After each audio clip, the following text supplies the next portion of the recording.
My family's held on to a slice of heaven for generations. A sprawling 40-acre stretch of wooded land, curled around the most breathtaking bend of Clearwater Lake. My granddad picked it up back in the 60s. A haven for his fishing weekends. No fancy house needed, just an old wooden dock jutting into the water. A fire pit scorched from years of stories and s'mores, and wide open space to throw up a tent whenever the city's noise got too heavy. It's my sanctuary, my reset button. A place where the world slows down, and the only sounds are the lapping waves and the rustle of leaves. I've been sharing these escapes on my YouTube channel, Midnight Tales, where I post about life's wild moments, and let me tell you, this story's one for the books. About 6 years ago, the vibe shifted when a glossy new development, Silver Pines Estates, sprouted up next door. The name's a stretch, there's hardly a pine in sight. Just oversized houses crammed so close you can hear your neighbors sneeze. The Homeowners Association came with it, a group of folks who think they own every inch of the lakeshore, led by the self-appointed queen of control, Karen. Most of the new neighbors keep to themselves, content with their manicured lawns and lake views. But Karen's a different breed. She's the kind who'd write you up for tossing a pebble into her lake. If there's a rule to enforce or a power trip to take, she's on it like a hawk. Last month, I needed a break from the grind, so I packed up my gear and headed to my land for a weekend of peace.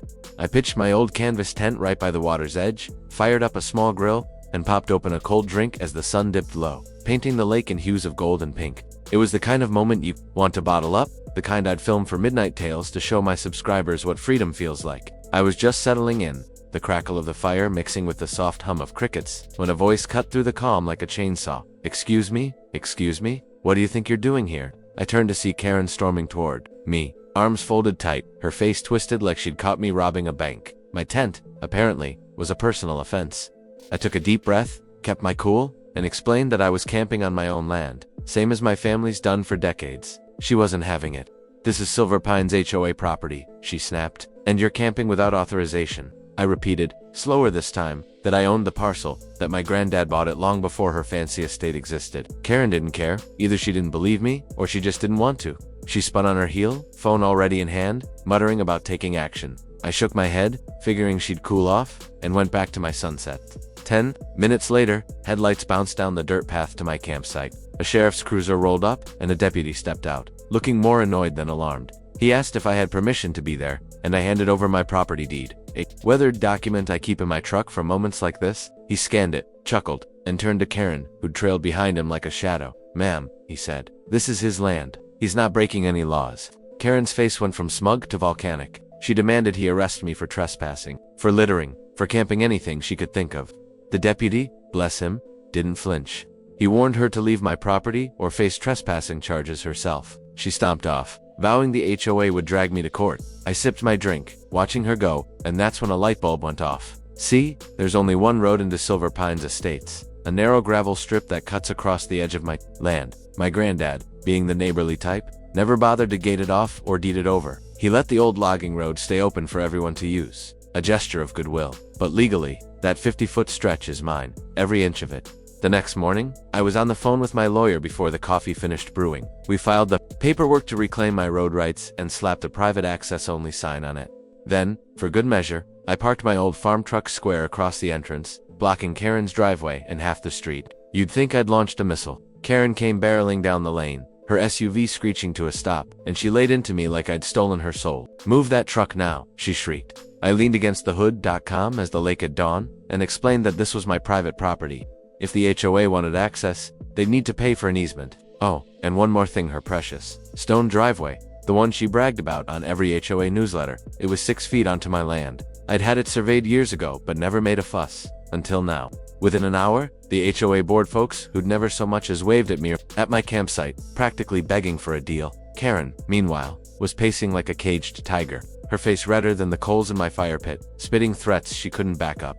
My lawyer and I worked out a tidy agreement, an annual easement fee that covers my property taxes and then some as for Karen's driveway. She had to shell out to have it ripped up and moved off my land. Watching her stand there, arms flailing as contractors tore out her beloved paper, this was sweeter than the s'mores I roasted that night. I caught some of the chaos on video from Midnight Tales, and let's just say my subscribers ate it up. Now, when I head to the lake and pitch my tent, Karen doesn't dare come near. She can't. Every time she drives past my private road residence pay toll sign, I know it's a thorn in her side. Sometimes I catch her glaring from her car window, her lips pursed tight, but that's the extent of her power now. I've got plans to camp again next weekend. Maybe film a new MidnightTales episode about the whole saga. My viewers love a good showdown. There's something poetic about it, you know? People like Karen think they own the world, strutting around with their HOA rule books and their sense of entitlement, but they forget the ground they stand on isn't always theirs. My granddad's land, this little piece of paradise, taught her that lesson the hard way. The lake's still there, same as it was in the 60s, sparkling under the sun, whispering stories of simpler times. I'll keep coming back, tent in tow, fire pit glowing, sharing it all on MidnightTales. Karen can glare all she wants, but this shore's mine, and I'm not going anywhere. That's the thing about roots, they run deep, deeper than any HOA can touch. My granddad knew it when he bought this place, and I know it now. Every time I crack open a drink by the water, I'm toasting to him, to the land, and to the sweet taste of putting Karen in her place. My subscribers on MidnightTales are already asking for a follow-up, and I'm thinking I'll give them one. Maybe I'll toss a stone into the lake just for Karen, let her hear the splash from her side of the shore. After all, it's my lake too. The whole ordeal got me thinking about how fragile some people's power trips are. Karen thought she could bully her way into controlling my land, my life, my peace. But all it took was a deed, a truck, and a little backbone to flip the script. I've been posting snippets of this story on MidnightTales, and the comments are gold, people cheering for the little guy, sharing their own HOA horror stories. It's a reminder that land isn't just dirt and trees, it's history, it's family, it's freedom. My granddad left me more than 40 acres. He left me a legacy, one I'm proud to defend. Karen's still out there, probably plotting her next HOA meeting, but she's got no hold over me. The lake keeps sparkling, the fire pit keeps burning, and MidnightTales keeps growing with every story I tell. Next time I'm out there, I'll raise a glass to the shore, to the fight, and to everyone who's ever stood their ground. Here's to owning what's yours, no matter who thinks they run the show.